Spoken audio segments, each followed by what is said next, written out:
So talking about what's in the middle, this brings me on to Mr. Stephen Covey. So for those of you who haven't heard of him, one of the greatest thinkers in being successful. And he has a book called The 7 Habits of Highly Effective People. And in that book, he has one of his beginning chapters is all about beginning with the end in mind.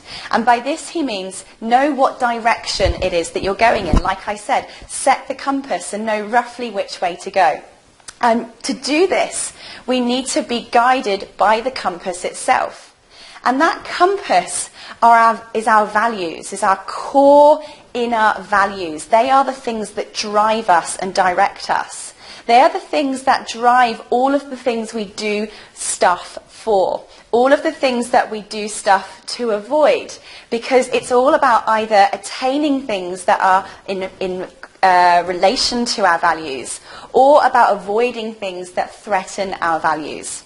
So he takes you through an exercise which I will go through very roughly, but I really want you to, again, take time after this webinar to write down what your values might be in accordance with this exercise.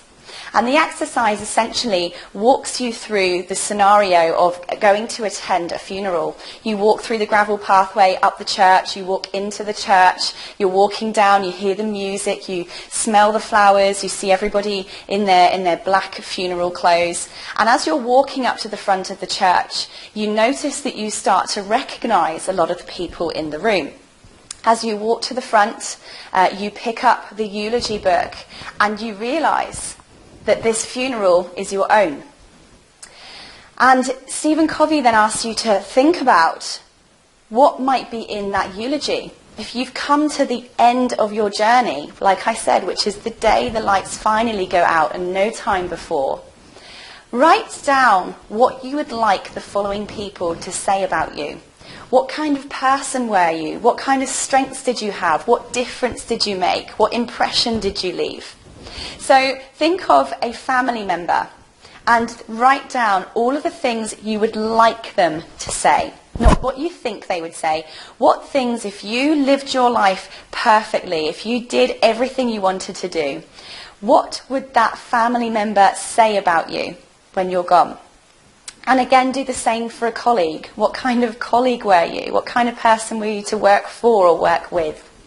And the same for a friend. And also, finally, what would your wider community say about you? Again, what would you like them to say if you lived a life of purpose? Now, the things that you come up with and write down as part of this exercise are what are your core and key values. These are the things that are part of what's important to you.